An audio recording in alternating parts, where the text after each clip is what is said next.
Hello students, welcome to smart study. मेरा नाम है ज्योति। आज की क्लास का टॉपिक है जैकोबियन एज।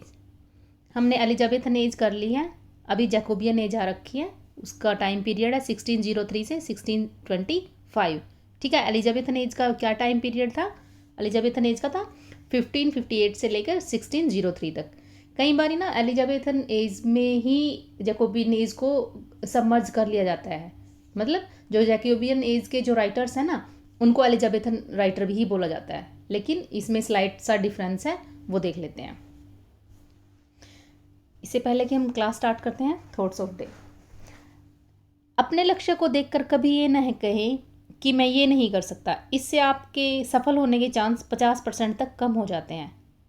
ठीक है, मतलब अपने आप पर विश्वास रखें, आप कुछ भी कर सकते हैं।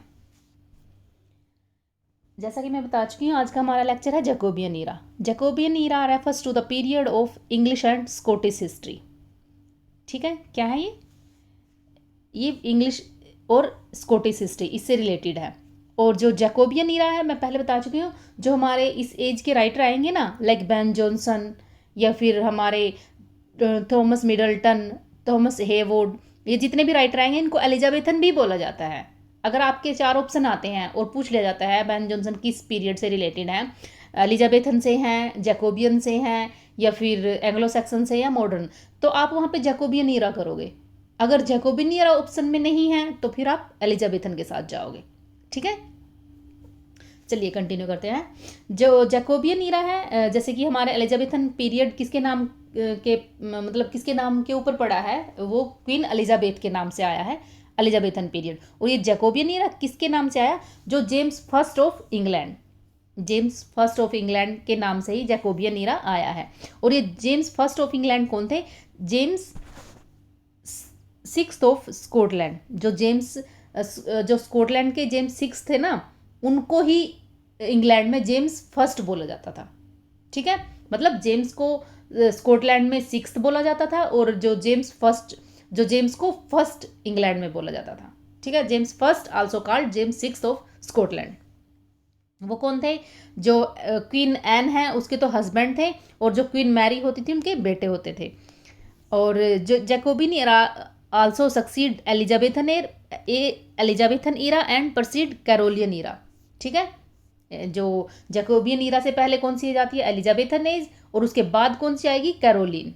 ठीक है, इसकी करेक्टरिस्टिक्स देख लेते हैं, क्या विशेषताएं थी इस एज की। करेक्टरिस्टिक्स हैं जो जैकोबियन आर्किटेक्चर है, visual art, decorative art and literature. मतलब किस किस फील्ड में डेवलपमेंट हुई है इस जो ईरा है, उसमें क्या क्या हुआ है? जैकोबियन आर्किटेक्चर में डेवलपमेंट हुई है, विजुअल आर्ट में, डेकोरेटिव आर्ट और लिटरेचर। हम देखेंगे जैकोबियन आर्किटेक्चर एंड लिटरेचर हमारे नेट के पॉइंट ऑफ व्यू से। हमारा ये जैकोबियन आर्किटेक्चर क्यों इंपॉर्टेंट होता है? कई बार ना क्वेश्चन बने हैं ये जो हमारे इनिगो जोन्स और क्रिस्टोफर रैन, ये पूछे गए थे। ठीक है, ये जो मतलब ये पूछा गया था जो दो ये आर्किटेक्चर हैं किस पीरियड से बिलोंग करते हैं, या फिर ये कौन है, इस टाइप से क्वेश्चन बने हुए थे इनसे। 1-2 बार ये आया है क्वेश्चन ऐसा। ठीक है, इनिगो जोन्स क्या थे? वो आर्किटेक्चर थे। उन्होंने जो बैंक्वेट हॉल है ना, व्हाइट हॉल पैलेस में, उसके अंदर व्हाइट हॉल पैलेस में एक बैंक्वेट हॉल है, उसको डिज़ाइन तैयार किया था इनिगो जोन्स ने। और जो क्रिस्टोफर रैन है, जो उन्होंने इंग्लैंड की जो सेंट पॉल कैथेड्रल है ना, उसका डिज़ाइन तैयार किया था। ठीक है, नाम याद रखना इन दोनों का। लिटरेचर में क्या है? वही जो बता चुकी हूँ मैं अभी। बेन जॉनसन है हमारे, फ्रांसिस बेकन है, टॉमस मिडल्टन है, जॉन फोर्ड है, जॉर्ज चैंपमैन है। ये सभी जैकोबियन ईरा से रिलेटेड। लेकिन कई बार विलियम शेक्सपियर के जो वर्क है ना, किंग लियर, मैकबेथ, जो लास्ट के हैं, उनको भी जैकोबियन ट्रेजेडी बोला जाता है कई बार। लेकिन किस एज से रिलेटेड है शेक्सपियर? हमारे एलिजाबेथन एज से। अभी बात करते हैं हम बेन जॉनसन की, मेजर राइटर। इनका जो बर्थ ईयर होता है 1572 और death 1637। He was educated eight Westminster school. Westminster school में वो एजुकेट हुए हैं, और वेस्टमिनिस्टर एबी में बरिड। उनको दफनाया कहाँ गया है? वेस्टमिनिस्टर एबी में, और वेस्टमिनिस्टर स्कूल में उनकी एजुकेशन हुई है। और उनके टॉम पे जो वर्ड्स हैं, ओ रेयर बेन जॉनसन। ठीक है, जो ऐसा बोला जाता है जो शेक्सपियर के जो कॉम्पिटिटर होते हैं या जो राइवल होते हैं अर्ली पीरियड में तो क्रिस्टोफर मार्लो होते हैं और जो लेटर पीरियड में बेन जॉनसन होते हैं, ठीक है।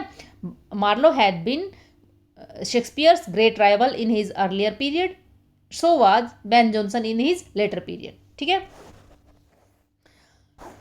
जो एक इम्पोर्टेंट वर्क है इनका ईस्टवार्ड हो, ये कोलैबोरेशन में लिखा था चैंपमैन और मास्टन के, इनके कोलैबोरेशन में ये वर्क लिखते हैं ईस्टवार्ड हो। ये इंपॉर्टेंट क्यों हो जाता है? क्योंकि इसकी वजह से इनको जेल जाना पड़ा था। इतना इंपॉर्टेंट है यहाँ से किसकी कोलैबोरेशन में है और किसकी वजह से इसको जेल जाना पड़ा था, इस वर्क की वजह से, ठीक है। अभी बात करते हैं हम कॉमेडी ऑफ ह्यूमर।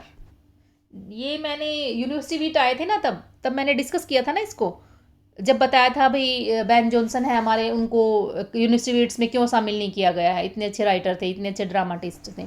तो रीज़न क्या था उस टाइम मैंने बताया था, मतलब ये कुछ अलग से उनका जो मेथड था ना वो कुछ एडिशन कर रहे थे स्टाइल में, कुछ न्यू लेके आ रहे थे, ऐसा कॉपी नहीं कर रहे थे, बेसलेस इमिटेशन नहीं था। लेकिन जो हमारे बेन जॉनसन आते हैं इन्होंने कुछ ऐसा अलग करके दिखाया नहीं है, ठीक है। और जो इनका एक कॉमेडी ऑफ ह्यूमर आता है ये भी एक मतलब एक कॉपी है, जो एक हमारे प्लेटस होते हैं PLAUTUS, यहाँ पे मैं लिखना भूल गई, उनका एक वो वर्क होता है पोर्ट ऑफ बेसिल, वहाँ पे वो कॉमेडी ऑफ ह्यूमर की बात करते हैं।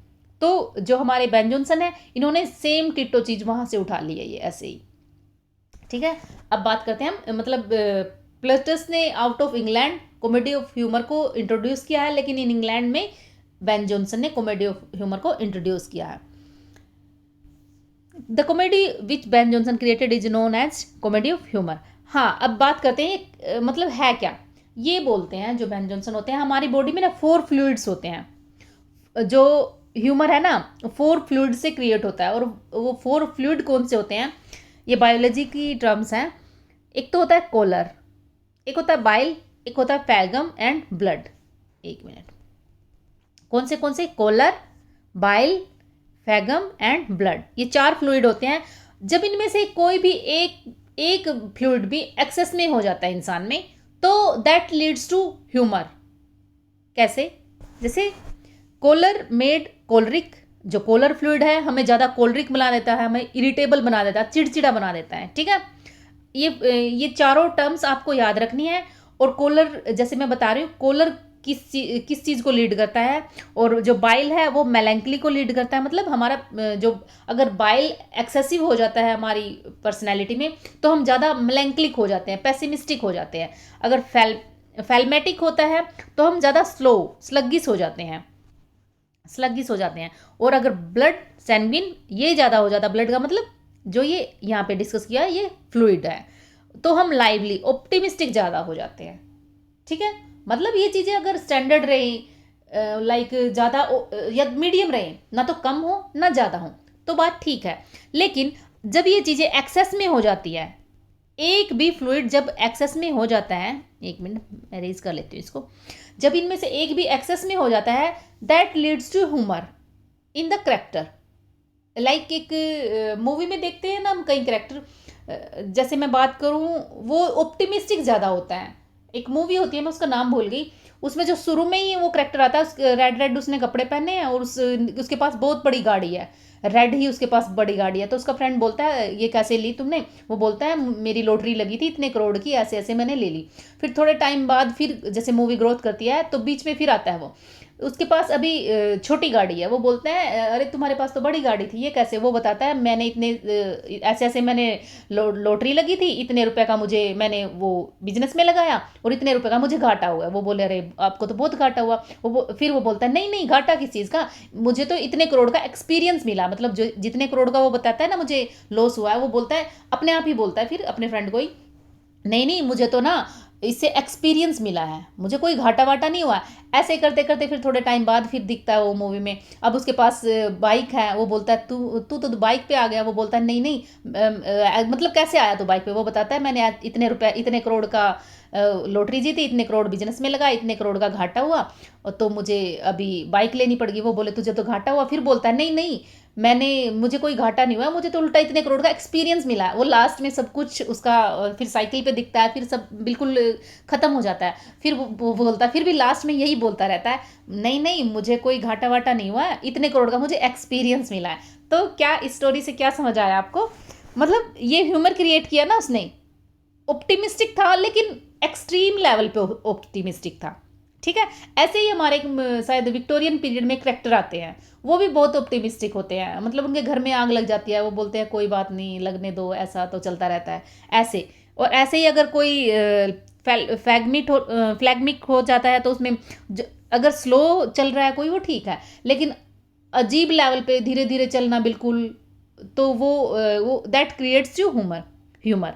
ठीक है, क्या कहना चाह रहे हैं यहाँ पे हमारे बेन जॉनसन? ये बताना चाह रहे हैं कि जो हमारा एक भी फ्लूइड अगर एक्सेस में हो जाता है, दैट लीड्स टू ह्यूमर, हमारी पर्सनैलिटी में हमारे मजाक का कारण बनता है।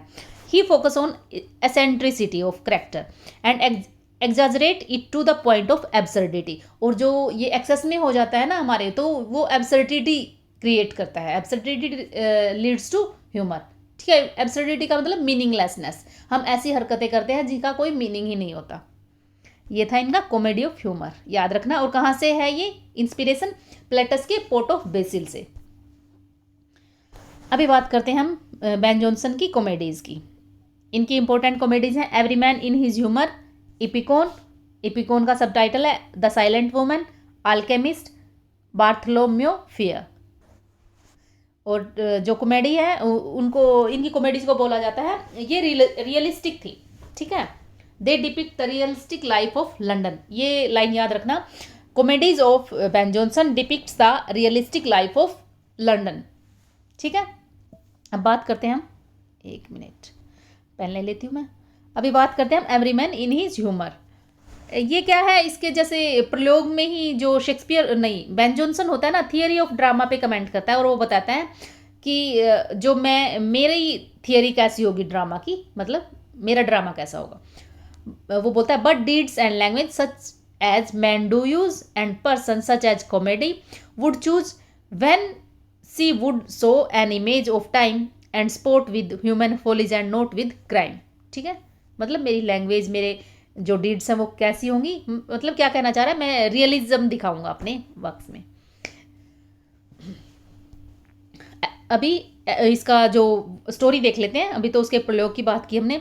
इसमें क्या होता है, जो नोवेल होता है, ठीक है, और इसका एक जो सन होता है, नोवेल का एक सन होता है, novel whose humour is his and excessive anxiety about his son's moral brain वोम।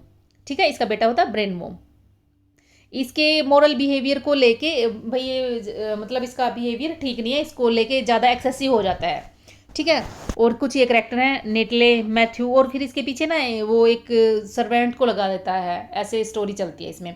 जो मैंने लिखे हुए हैं ना सभी करेक्टर इंपॉर्टेंट है, इसकी स्टोरी देख लेना, मस्ट रीड है ये। ठीक है, मस्ट रीड है। नोवेल का एक वो, मैंने शेक्सपियर आए थे ना तब हमारे, तब मैंने बताया था ना नोवेल का जो रोल किसने अदा किया एज एन एक्टर, शेक्सपियर ने खुद किया था ना। दो तो अपने वर्क में किया है, एडम और दूसरा गोस्ट, और तीसरे ये थे novel every man in his humour. ठीक है, जब वो एक्टिंग का काम करते थे ना तो इनका रोल उन्होंने, शेक्सपियर ने अदा किया है। यही है नोवेल का एक बेटा होता है ब्रेन वोम, और ब्रेन वोम के पीछे एक सर्वेंट को लगाते हैं वो। ठीक है, अभी बात करते हैं, हाँ एक बात है, जो इनके करेक्टर्स होते हैं ना, टेल टेल नेम होते हैं उनके करेक्टर्स के। टेल टेल मतलब टेल टेल क्या, उनके जो नेम से ही पता चल जाता है उनका वो कैसे हैं। ठीक है, जब लाइक ब्रेन वोम क्या, किताबी कीड़ा, उसको ही बोलते हैं ना। और जो यही जो मेथड है, हमारे चार्ल्स डिकिंस जो बाद में आते हैं, उन्होंने भी ये मेथड अपनाया था। या ये मस्ट रीड है, इसको देख लेना अच्छे से। नोवेल कौन है, ब्रेन वोम कौन है, मैथ्यू कैटले कौन है, डाउनराइट, जस्टिस क्लेमेंट, ये भी इंपॉर्टेंट है। ये टाइटल, कुछ टाइटल हैं, वो था every man in his humour, दूसरा वर्क है उनका every man out of his humour. इनका ना सीक्वेंस देख लेना, क्रोनोलॉजी में आ सकते हैं इनके वर्क। फिर तीसरा वर्क है इनका सिंथियाज रिवेल 1600 में, और every man out of his humour 1599 में, सिंथियाज रिवेल 1600 में। इट इज़ इनडायरेक्ट क्रिटिसिज्म, ये इनडायरेक्ट क्रिटिसिज्म है सिंथियाज रिवेल। लाइक बेन जॉनसन ना हमेशा क्रिटिसाइज ही कर रहे हैं, सटायर ही लिखते हैं मोस्टली, मतलब अपने कंटेम्प्रेरी पे। ठीक है, वो इसमें एक बारी जो इसमें काफ़ी उलझ चुके थे बेन जॉनसन, लाइक जो चैपमैन है, मार्स्टन है, टेकर है, उनके साथ ये कोलैबोरेशन भी करते हैं और उनको क्रिटिसाइज भी करते हैं। और जो सिंथियाज रिवेल है वो इनडायरेक्ट क्रिटिसिज्म है। इसमें एक इंपॉर्टेंट स्टेटमेंट आती है, इसको याद कर लेना, queen and huntress, test and fair, बस इतना ही। फिर इनका वर्क है पोइटेस्टर। पोइटेस्टर 1600, ये जीरो नहीं है, 1611 है, 1611। It is satire on his contemporary, ये बताया था ना अभी, वो सटायर कर रहा है मार्स्टन और थॉमस टेकर पे। ठीक है, जो पोइटेस्टर है उसमें किसको क्रिटिसाइज कर रहा है, थॉमस टेकर एंड मार्स्टन, इन दोनों को क्रिटिसाइज कर रहा है। और इसके रिप्लाई में जो थॉमस टेकर होते हैं सटायरोमैटिक्स, ये वर्क लिखते हैं। पोइटेस्टर के रिप्लाई में जो थॉमस टेकर है सटायरोमैटिक्स लिखते हैं। ठीक है, समझ आ गया, इंपॉर्टेंट है ये सारा, बहुत इंपॉर्टेंट है सटायरोमैक्स भी और पोइटेस्टर भी। किसका वर्क है, सटायरोमैक्स किसका है, पोइटेस्टर किसका है, कौन किसके रिप्लाई में कर रहा है। अभी जैसे ये एक दूसरे से के साथ उलझे हुए हैं, सटायर कर रहे हैं, क्रिटिसाइज कर रहे हैं ऐसे, तो एक वो लॉ आता है बिशप बैन 1599 में। ठीक है, इसमें क्या करते हैं, जो बिशप होते हैं, दो बिशप होते हैं, वो बोलते हैं भाई ऐसे राइटर एक दूसरे के साथ ऐसे ही उलझे रहेंगे तो इनके कुछ वर्क ना बैन कर देते हैं। और बेन जॉनसन तो उनको सपोर्ट करता है इस बैन को, लेकिन जो टेकर और मार्स्टन है ये अपोज करते हैं, और इसको ही बोला जाता है वार ऑफ थिएटर। ठीक है, वार ऑफ थिएटर इंपॉर्टेंट है बिशप मैन टाइम भी। अभी इनकी कॉमेडीज थी ना, अब जो इन्होंने, अब मैंने अभी टाइटल बताए उसके अच्छे से डीपली कर लेते हैं, ये मस्ट रीड है सभी। ठीक है, जितनी भी आएंगे भी मस्ट रीड है। वोल्पोन, वोल्पोन का सब टाइटल है स्लाई फॉक्स। पेन ले लेती हूँ मैं। It is a city comedy and beast fable. It is a merciless satire of greed and lust. Greed and lust पे ये सटायर है। इसमें क्या होता है, वोल्पोन होता है, इन ना सभी जितने भी करेक्टर है ना वोल्पोन, इनके ये याद रखना, वोल्पोन कौन है, मतलब ये फोक्स है। कार्बेशियो कौन है, राविन है। कॉर्विनो क्रो। वोल्टोयर कौन है, वल्चर। ठीक है, जो एक इसका सर्वेंट होता है मोसेका द फ्लाई। ठीक है, वोल्पोन का सर्वेंट होता है मोसेका, ये इसके साथ प्लान करता है, ये इन तीनों को, कार्बेशियो, कॉर्विनो और वोल्टेयर, इनको बहकाने के लिए प्लान करते हैं ये दोनों। ठीक है, और क्या बताता है, जो ये इसका फ्रेंड है मोसेका, इन तीनों को बताता है जो इसके आए हैं इसके पास, बताता है भाई इसके पास बहुत सारी संपत्ति है और ये काफ़ी बीमार हो चुका है और तुम्हारे अपनी संपत्ति तुम्हारे नाम करना चाहता है। ठीक है, ऐसे बहका देता है। और जो वोल्पोन है, और ये ऐसे भी प्रटेंड करता है आई एम इम्पोर्टेंट, मतलब इम्पोर्टेंट बताता है अपने आप को, और बोलता है इतना इतना तक बहका लेते हैं ये। कॉर्बेशियो को बोलता है तुम अपने जो सन है उसको डिसहेरिट कर दो, उसको बेदखल कर दो अपनी संपत्ति से, और ऐसा कर भी देता है कॉर्बेशियो। और वो क्यों करता है, वो भी ये उनको लूटना चाहते हैं, ये उनको उल्टा ये तीनों वोल्पोन को लूटना चाहते हैं। ठीक है, और जो कॉर्बेशियो अपने बेटे को बेदखल कर देता है, और वोल्पोन जो मोशा का बोलता है जो कार्वेनो को, भाई अगर इनको ये बोला गया अगर ये बेड मतलब किसी लेडी के साथ बेड पे लेटे तो शायद ये ठीक हो सकते हैं, तो अगर आप अपनी वाइफ को ऑफर करना चाहो तो ये ठीक हो जाएंगे। वो ये सोचता है ये इंपॉर्टेंट तो है ही, तो कोई दिक्कत नहीं है इसमें। लेकिन क्या होता है एंड टाइम पे जो कॉर्बेशियो है इसका बेटा होता है, वो आके जो इसकी वाइफ होती है सीलिया, उसको बचा लेता है। ऐसे स्टोरी है, ये मस्ट रीड है, मैंने हल्का फुल्का करवाया है, आप अच्छे से कर लो इसको। ठीक है, वोल्पोन कौन है, द फोक्स। मोसेका कौन है, द फ्लाई। ठीक है, चलिए नेक्स्ट देखते हैं। ये इनके वो है करेक्टर्स की लिस्ट है, इसको देख लेना। और अलग इसमें क्या है जो मैं बता चुकी हूँ वो तो बता चुकी हूँ, वोल्पोन, मोसेका, वोल्टेयर, कॉर्बेशियो। और इम्पोर्टेंट है इसमें एंड्रोजिनो, कास्ट्रेनो एंड नैनो, ये तीनों इंपॉर्टेंट है। ये तीनों कंपेनियन होते हैं वोल्पोन के ही। ठीक है, वोल्पोन के कंपेनियन होते हैं, उसका साथ देते हैं। नैनो क्या है, एक ड्राफ्ट है। एंड्रोजिनो हर्माफोर्ड्राइट है, मतलब हु हैव बोथ सेक्स, मतलब उसमें दोनों सेक्स होते हैं, फीमेल और मेल। कास्ट्रोन एक यूनक है। ठीक है, यूनक क्या होता है, 6 जेंडर। चलिए अभी ये या मस्ट रीड है, इसको कर लेना।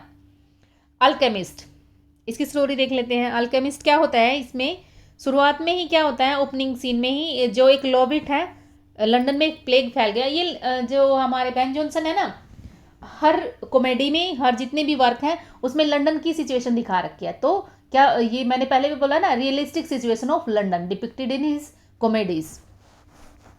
तो लंदन में एक प्लेग आ चुका है और लोबिट वो अचानक से अपने कंट्री इसको शहर, अपने जो ये यहाँ पे सिटी में जो इसका घर है उसको अचानक से छोड़कर इसको ये गांव की तरफ चला जाता है।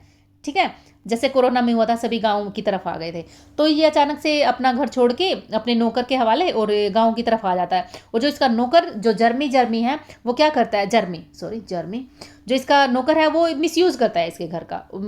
और वहाँ पे ना अपने फ्रेंड के साथ, जो एक तो होता है सटल और एक था डोल कॉमन, इनके साथ कुछ षड्यंत्र रखता है, लोगों को उधर बुलाता है और उनको बहकाता है, ऐसे चलता है। तो वो तीन कौन कौन है जो उसके घर का मिसयूज कर रहे हैं लॉबिट के। एक बार क्वेश्चन आया था यहाँ से, ऐसा कौन सा वर्क है जहाँ पे जिसका करेक्टर शुरू में ही अपना घर छोड़ के प्लेग की वजह से चला गया था। तो अल्केमिस्ट, कितना इजी क्वेश्चन था। और वो कौन है, लोबिट है वो करेक्टर जो चले गए थे। और जो मिसयूज कर रहे हैं उसका नौकर कौन होता है, जर्मी होता है। और एक सटल उसका फ्रेंड होता है। और एक डोल कॉमन जो प्रोस्टिट्यूट होती है। देखो यहाँ पे पता चल रहा है ना, डोल कॉमन, सटल, इनके नाम से पता चल रहा है ना, ये टेलटेल नेम करेक्टर है, टेलटेल। जो जर्मी है, कैप्टन फेस, अपना नाम कैप्टन फेस रख लेता है। ठीक है, और लोगों को बेवकूफ़ बनाते हैं। एक और इम्पोर्टेंट करेक्टर आता है यहाँ पे, जो इनके पास आता है, जो एक मतलब फिलोसफर स्टोन की चाह में इनके पास आता है, सर एपिक्योर मेमोन। एपिक्योर ये भी ऐसा ही ना, टेल नेम। एपिक्योर क्या होता है, इसको सर्च करो, एपिक्योर क्या होता है। ठीक है, फिलोसफर स्टोन। ठीक है, वो फिलोसफर स्टोन की सर्च में इनके पास है। सर्च में नहीं, मतलब चाहता है कि आप मुझे दे दो, ये बोलते हैं हमारे पास है। उसको अच्छे से करना है। ठीक है, कुछ मैंने बताया, कुछ आपने करना है। अब बात करते हैं हम एपिकोन, अनदर कॉमेडी। एपिकोन का सब टाइटल है साइलेंट वुमेन। यहाँ पे भी क्या है, यहाँ पे भी वही एक्सेस में एक फ्लूइड का एक्सेस हो जाना। तो जो ये मोरस होता है, ये ना मतलब इसको शांति पसंद है, शांति तो सबको पसंद है, लेकिन इसको एक्सेस में, इसको बिल्कुल पिन ड्रॉप साइलेंस चाहिए। इसके जो नौकर होते हैं ना, उनको भी सॉक्स पहनाता था, जो लाइक इसको जो घर पे जो मेंबर चल रहे होते हैं उनके चलने के जो कदम होते हैं वो भी अच्छे नहीं लगते। उसमें भी बड़े इसने ना हर अपने घर में मोटे मोटे कारपेट बिछा रखे हैं, ताकि मुझे जो पैरों की आवाज़ ना आए। और घर में भारी भारी कर्टेल्स लगे हुए हैं। और जो अपने नौकर्स को बोला है सॉक्स पहन के रखो। और इसको ना एक इंसिडेंट होता है, इसने अपने नौकर को निकाल दिया क्योंकि उसके जो शूज़ है ना वो टक टक की आवाज़ कर रहे थे। तो इस वजह से ह्यूमर क्रिएट होता है। तो ये कॉमेडी ऑफ ह्यूमर का बेस्ट एग्जाम्पल है।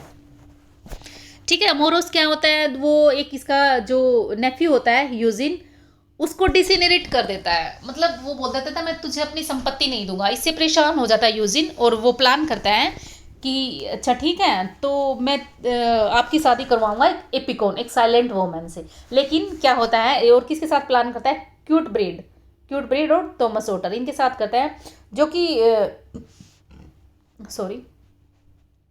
क्यूट ब्रीड के साथ प्लान करता है, जो कि एक बार्बर होते हैं।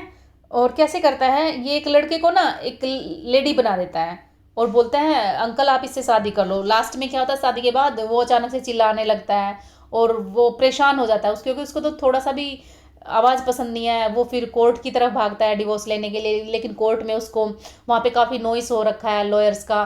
तो वो वापस आ जाता है अचानक से भागा। फिर वो क्या करते हैं, वही वो बोलता है मुझे यहीं पे डिवोर्स दिलवाओ इस लेडी से। और जो जिसकी बात करी थी ना, क्यूट बर्ड और थॉमस ओटर, ये डिस्गाई करते हैं अपने आप को एज ए लॉयर, अपने आप को मतलब ही डिस्गाइज देमसेल्फ एज लॉयर। ये बोलते हैं हम आपको वो दिलवाएंगे इससे छुटकारा, इस लेडी से। लेकिन ऐसे ही चलती है स्टोरी, ऐसा कुछ नहीं होता। अचानक से वो उसका पता चल जाता है ये तो लड़का है, और ऐसे एक स्टोरी एंड हो जाती है। ठीक है, एक लेडी का ग्रुप है, लेडी कोलगेट, ये इंपॉर्टेंट है, इसको कर लेना, मस्ट रीड है ये। अभी इनका जो टाइटल है ओनली, ये हमारे मस्ट रीड 2-3 वर्क बताए हैं, उनको आप दोबारा से करना अच्छे से। कुछ मैंने बताया, कुछ आपने करना है। ड्रिंक टू मी विद दाइन आई, ये एक लिरिक है, इनका सॉन्ग है, इंपॉर्टेंट है, याद रखना इसको। इनकी दो ट्रेजेडी होती हैं, सेंजन्स एंड कैटलीन। क्या है?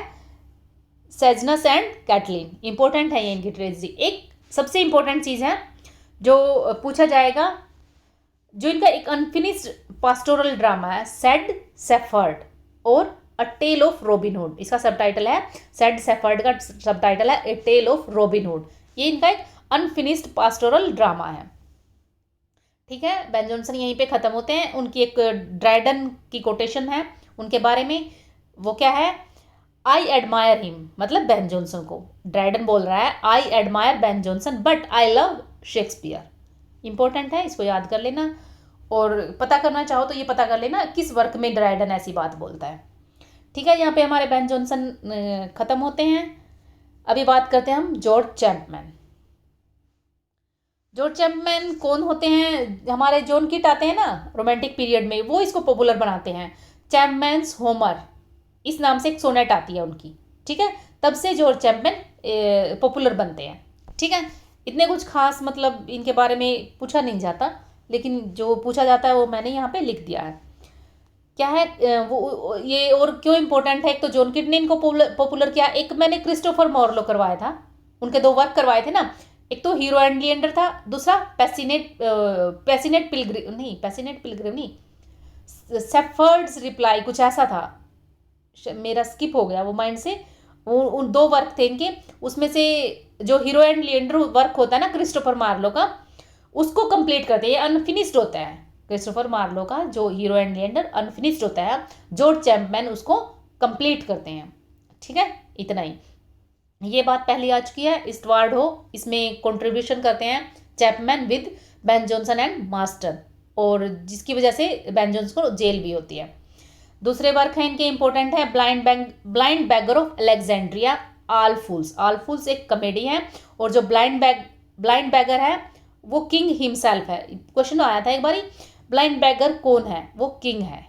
ठीक है, ब्लाइंड बैगर यहाँ पे मैंने लिखा नहीं, in himself is a blind beggar, king himself is a blind beggar. ठीक है, जॉर्ज चैपमैन का इतना ही करना है और ज़्यादा डीपली नहीं जाना है इनका। अब बात करते हैं थॉमस टेकर। ये सटायरोमैटिक्स, ये मैंने अभी डिस्कस किया है ना, जब बेन जॉनसन किया है, मतलब बेन जॉनसन ने पोएटेस्टर में इनको जो सटायर किया था, फिर जो थॉमस टेकर हैं उनको रिप्लाई करते हैं सटायरोमैटिक्स के। दूसरा वर्क है इनका शू मेकर्स हॉलीडे, पब्लिश इन 1600 में। इसका जो एक करेक्टर होते हैं सीमन आयर, शू मेकर होते हैं और बाद में एक लंदन के मेयर बन जाते हैं। ठीक है, साइमन आयर। और दूसरे इंपॉर्टेंट करेक्टर कौन होते हैं? रोलैंड लाइसी एंड रोज, दोनों लवर्स होते हैं। और जो ये रोज है वो बेटी है रोजर ओटले की, जो दोनों की फैमिली है इनको शादी करने से मना कर देती है, मतलब इनके लव के अपोज होती है। जो रोलैंड लाइसी है वो फ्रेंच वॉर में शामिल होने के लिए वहाँ से चला जाता है और काफ़ी टाइम बाद आता है, लेकिन वहाँ पे वो वॉर में शामिल नहीं होता, शू मेकर का काम सीख लेता है, वापिस आता है दोबारा से लंदन, एज नेम हैंस, अब अपना नाम हैंस रख लेता है और साइमन आयर के साथ काम करता है। ठीक है, लेकिन एक पार्टी में रोज उसको पहचान लेती है और she plans with her friend maid Sybil, उसके साथ प्लान करती है कि मैं इसके साथ रोलैंड लाइसी के साथ भाग जाऊंगी या इससे शादी कर लूँगी, मतलब ये इसकी हेल्प करती है। ठीक है, यही है, यहाँ से इतना इंपॉर्टेंट नहीं है, बस ये करेक्टर देख लेना, ज़्यादा डीपली मत जाना, जो मैंने बताया वही इतना बहुत है।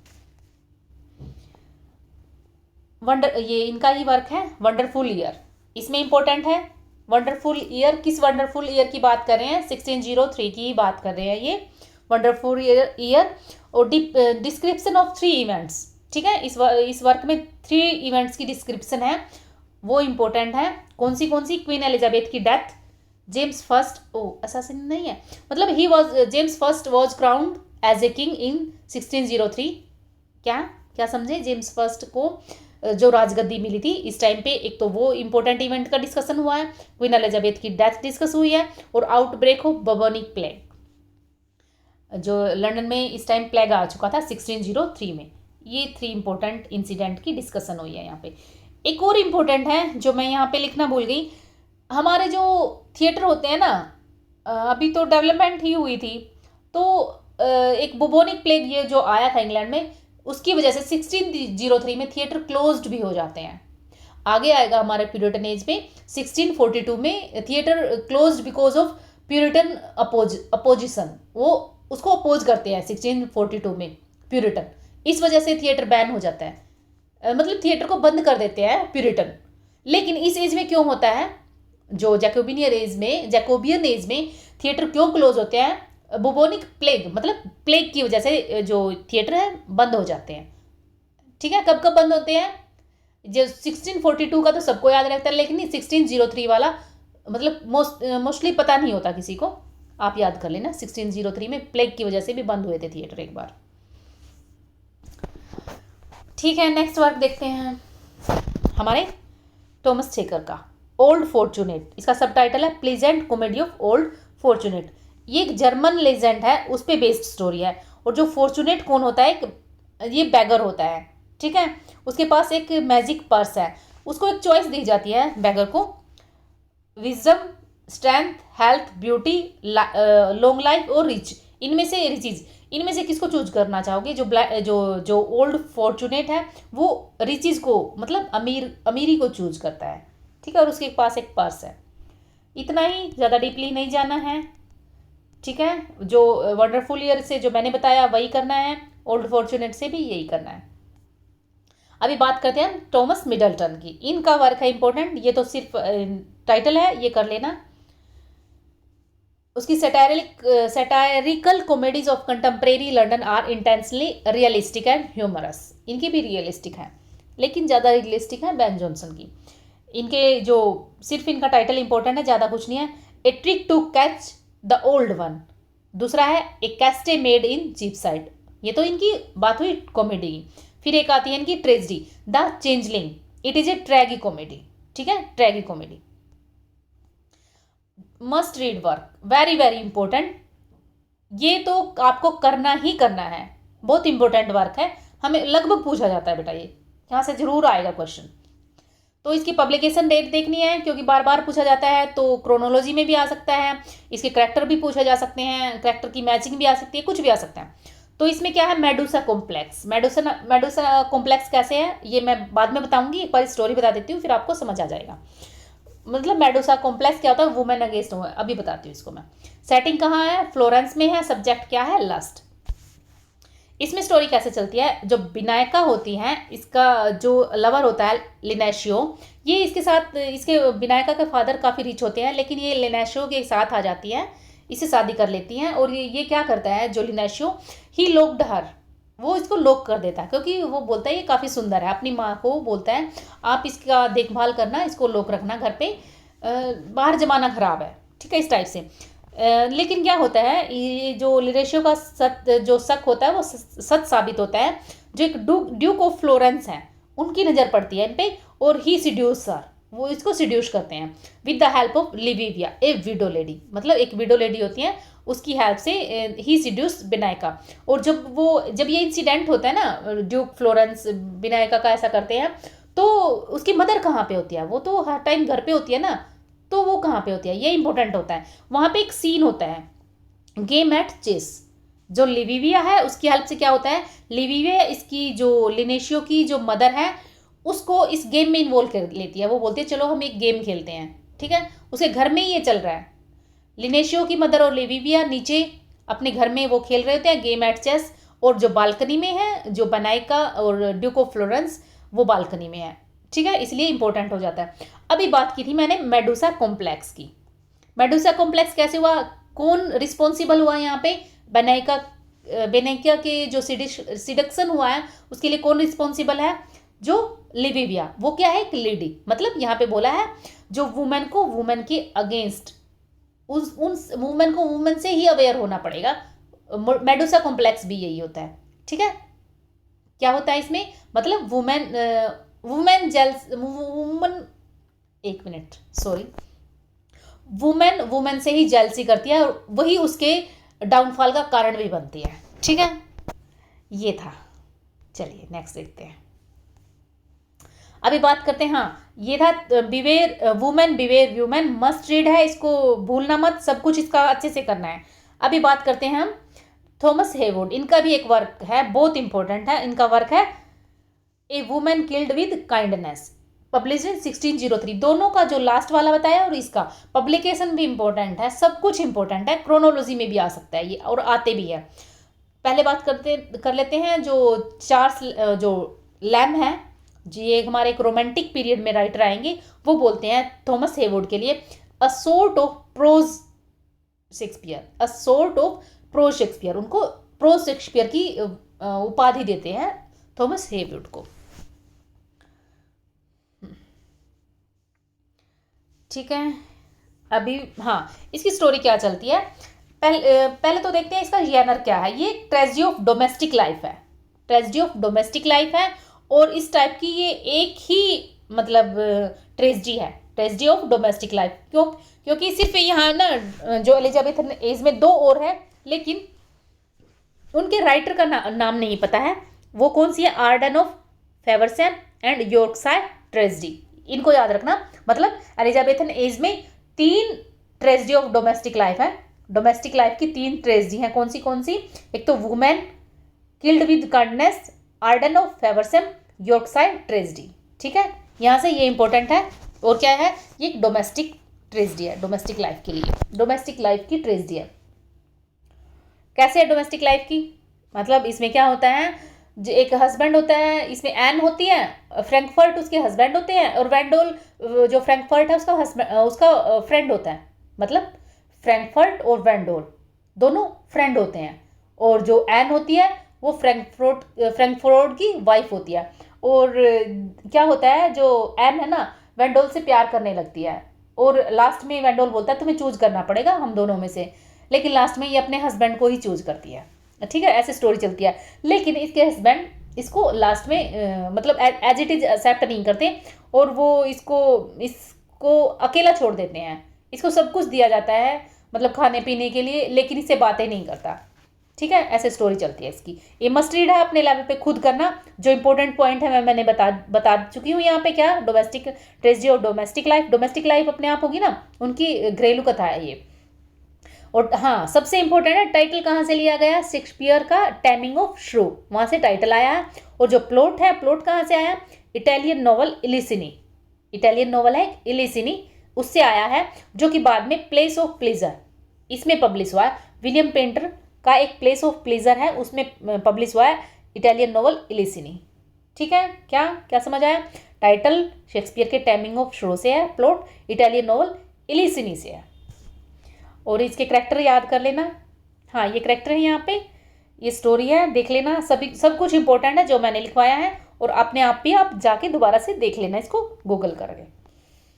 अभी अनदर राइटर हैं, थोड़े माइनर हैं, टर्नर है। ठीक है, इनके 2 वर्क इंपॉर्टेंट है, रिवेंजर्स ट्रेजेडी, एथिस ट्रेजेडी। कई बार ना रिवेंजर्स ट्रेजेडी ऐसा बोला जाता है, ये वर्क है ना थॉमस मिडल्टन का है। ठीक है, कई बार मतलब इस पे थोड़ा सा कंफ्यूजन है, ये किसका वर्क है। तो अब हम यहाँ पे पढ़ेंगे टर्नर का ही वर्क है, लेकिन कई बार थॉमस मिडल्टन का भी बोला जाता है। इसकी समरी देख लेना आप। ठीक है, टाइटल तो याद रखने ही है ये किसके हैं, लेकिन रिवेंजर्स ट्रेजेडी इसकी समरी देख लेना। इसमें क्या होता है, थोड़ा सी स्टोरी ये होती है, जो एक वेंडाइस होता है, उसकी बिलव्ड का मर्डर कर दिया जाता है। ठीक है, तो वो अपना रिवेंज लेता है, ऐसे स्टोरी है। वेंडाइस उसकी बिलव्ड का मर्डर होता है। एक बार क्वेश्चन सिर्फ इतना ही आया था, आप इसकी समरी देख लेना। अभी बात करते हैं हम मेजर राइटर कौन से हैं, जॉन वेबस्टर। इनके 2 वर्क इंपॉर्टेंट हैं, एक तो आप जो शायद एमए में कर चुके होंगे, डचेस ऑफ माल्फी, और दूसरा है the white devil. The white devil publish in 1608, 1608 में आता है ये वर्क इनका। तो इसमें क्या स्टोरी चल रही होती है, इसमें विक्टोरिया क्रोम्बोना होती है, विक्टोरिया क्रोम्बोना होती है। She falls in love with Brachiano एक ड्यूक होता है, लेकिन she is already married with Camillo, इसका हस्बैंड होता है कैमिलियो। उसके बावजूद she falls in love with Brachiano की भी वाइफ होती है इजाबेला ब्रैशिनियो की वाइफ है, और कैमिलियो विक्टोरिया क्रोम्बोना का हस्बैंड है। ठीक है, ऐसे स्टोरी चलती है। और एक विक्टोरिया क्रोम्बेना के दो ब्रदर भी होते हैं, फ्लेमिंको एंड मार्शेलेटो। ऐसे इनके नाम याद रख लेना। विक्टोरिया क्रोम्बेना ये ज़्यादा पूछी जाती है, ये वेरी वेरी इंपॉर्टेंट है, इसको डीपली करना है आपको। कैसे इनकी स्टोरी चलती है, काफ़ी कंफ्यूजिंग है। मोस्टली करेक्टर लास्ट में मारे जाते हैं, पता ही नहीं चलता कौन किसके खिलाफ क्या चल रहा है। ठीक है, तो आपको क्या याद रखना है, विक्टोरिया क्रोम्बेना, वाइट डेविल। और ये हाँ, टाइटल क्या है, वाइट डेविल है कौन यहाँ पे, ये यही खुद ही है, विक्टोरिया क्रोम्बेना खुद वाइट डेविल है। ठीक है, पता ही नहीं चलता कौन किसको मार रहा है, कौन किसके खिलाफ षड्यंत्र रच रहा है, कौन सही है कौन गलत है। ठीक है, अभी बात थी ये कैमिलियो और इसाबेला का, आप समझ चुके हो कौन है। हाँ, एक इम्पोर्टेंट स्टेटमेंट होती है कोर्नेलिया। कोर्नेलिया कौन होती है, जो ये ब्रदर होते हैं ना दोनों, मतलब विक्टोरिया क्रोम्बेना इनकी मदर होती है। जब मार्शेलो की डेथ होती है ना, तो ये बोलती है call for robin red breast and run. Call for robin red breast and run. ठीक है, ये इंपॉर्टेंट स्टेटमेंट है, यहाँ से कर लेना, इसको डीपली करना, अच्छे से करना, क्या स्टोरी चल रही है। अभी बात करते हैं हम डचेस ऑफ माल्फी। ये आपने शायद एमए में किया होगा, एमए के सिलेबस में आता है ये। पब्लिश इन 1614 में। ठीक है, डचेस ऑफ माल्फी कब पब्लिश होता है, 1614 में। जो एक डचेस ऑफ माल्फी कौन है, ये एक विडो लेडी होती हैं, और जो इसके ब्रदर होते हैं, मतलब पहले क्या होता है, जो ये विडो हो जाती है और she falls in love with his steward Antonio के साथ प्यार करने लगती है, और उससे 3 बच्चे भी हो जाते हैं। इनको कुछ शक होता है इसके ब्रदर को, जो इसके ब्रदर होते हैं, एक मिनट, कार्डिनल और फर्डिनेंड। कार्डिनल और फर्डिनेंड डचेस ऑफ माल्फी के जो भाई होते हैं, उनको शक हो जाता है कुछ चल रहा है, तो ये बोसेलो को इसके पीछे लगा देते हैं, देखो क्या है इसकी लाइफ में क्या चल रहा है। तो इनको शक हो जाता है डचेस ऑफ माल्फी और एंटोनियो को। तो एंटोनियो भाग जाता है अपने बड़े बच्चे के साथ ये भाग जाता है, लेकिन डचेस ऑफ माल्फी पीछे रह जाती है अपने 2 बच्चों के साथ। और उसको ये जो इसके ब्रदर है कार्डिनल एंड फर्डिनेंड, उसको इम्प्रिजन हर, उसको जेल में डाल देते हैं, और उसको बहुत बुरी तरह से टॉर्चर करते हैं, बहुत मतलब हद होती है, इस टाइप से टॉर्चर करते हैं। और लास्ट में क्या होता है, वो डेथ हो जाती है, उसके बच्चे की भी, उसके दोनों बच्चे और वो खुद, उनकी डेथ हो जाती है। फिर जब उसकी डेथ हो जाती है ना, तो ये जो इसका भाई था फर्डिनेंड, ये इसका एक स्टेटमेंट इंपॉर्टेंट है, वो क्या बोलता है, cover her face mine eyes dazzle she died young. ठीक है, उसका फेस कवर कर दो, मेरी आंखें डेजल हो रही हैं, वो यंग ही डाइट हो गई। और क्यों, फर्डिनेंड को वो होता है काफ़ी, मतलब बाद में पछतावा होता है, मैंने अपनी सिस्टर के साथ क्या किया, और क्यों वो इसके साथ क्लोज भी था। ये सबसे इंपॉर्टेंट चीज़ है, ये ट्विन था, जो डचेस ऑफ माल्फी और फर्डिनेंड बोथ आर ट्विंस, वो ट्विंस होते हैं। ठीक है, और लास्ट में क्या होता है, ये फर्डिनेंड मैड हो जाता है, पागल हो जाता है। और स्टोरी क्या होती है इसमें भी, लगभग सभी मारे जाते हैं। जो बोसेलो है वो सोचता है मुझे मतलब इतना कुछ किया है मैंने दोनों ब्रदर के लिए, ये मुझे रिवॉर्ड करेंगे, लेकिन ऐसा कुछ नहीं होता। तो वो इनसे बदला लेने के लिए वो मारना चाहता है इसको, कार्डिनल को, लेकिन धोखे से एंटोनियो को मार देता है। एंटोनियो की ऐसे डेथ होती है, और लेकिन बाद में फाइनली कार्डिनल को भी मार देता है। शायद फर्डिनेंड एक इकलौता है जो जीवित रहता है। मस्ट रीड है दोनों वर्क जॉन वेबस्टर के, कर लेना अच्छे से। अभी बात करते हैं ब्योमेंट एंड फ्लेचर। ये जैसे हमने देखा है, ये हमेशा कोलैबोरेशन में ही आते हैं, दोनों राइटर है, 2 राइटर हैं, ब्योमेंट अलग है, फ्लेचर अलग है। ठीक है, ये कोलैबोरेशन में ही वर्क करते थे, लेकिन जो फ्लेचर है, इनका कुछ इंपॉर्टेंट वर्क है जो इन्होंने सेपरेटली लिखे हैं, वो है फेथफुल शेफर्ड्स ए पास्टोरल ड्रामा। इसका अकेले का वर्क है फ्लेचर का।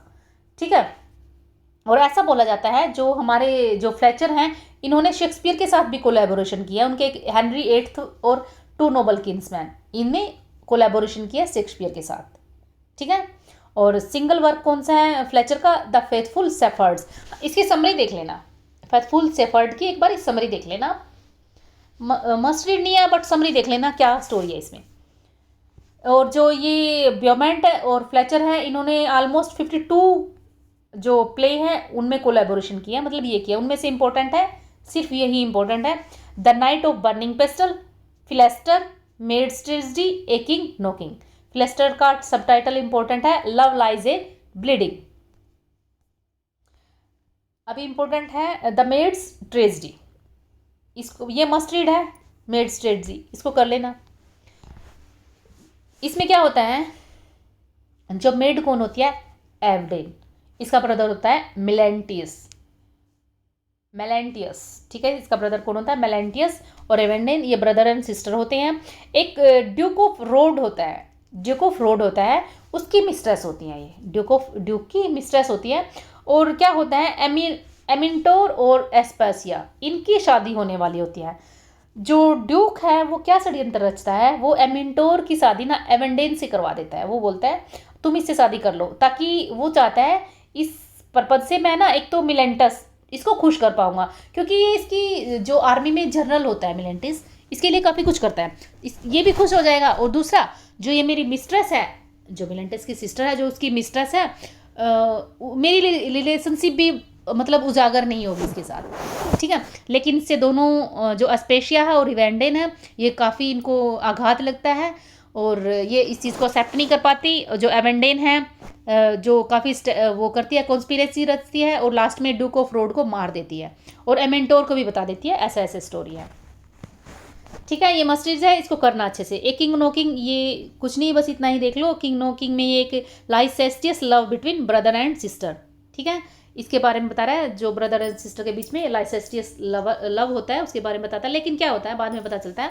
वो ब्रदर एंड सिस्टर है ही नहीं, ठीक है। बस इतना ही करना है यहाँ पे। और ब्यूमेंटल फ्लेचर का जो मस्ट रीड वर्क है, द मेड्स ट्रेजेडी, यहाँ पे ना जितना भी मैं करवा रही हूँ अभी इनकी जो वर्क की पब्लिकेशन डेट इंपॉर्टेंट हो जाती है। जो बार बार रिपीट होते हैं ना जो वर्क, जिनको मैं मस्ट रीड बोल रही हूँ, उनकी क्रोनोलॉजी लगाने में आ जाते हैं, क्योंकि बार बार आने से ना वो वर्क में फिर तो कुछ खास बचता नहीं, तो वो उसको क्रोनोलॉजी में लगाने के लिए पूछ लेते हैं जो बार बार रिपीट हो रहा है।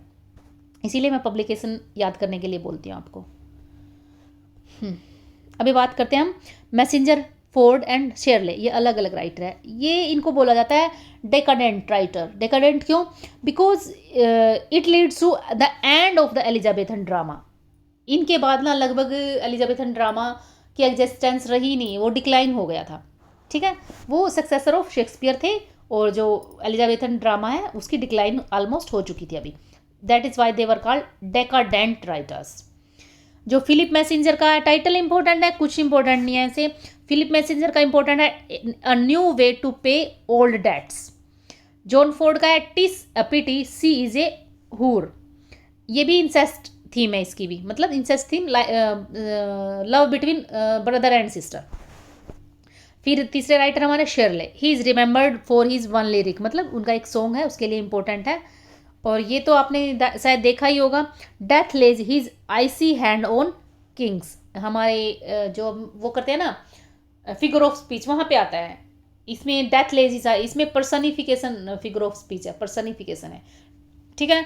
इसको याद कर लेना, इस कोटेशन को ज़्यादा ना याद करो, बस इतना याद कर लेना, death lays his icy hands on the kings. किसका है ये? शेरले का।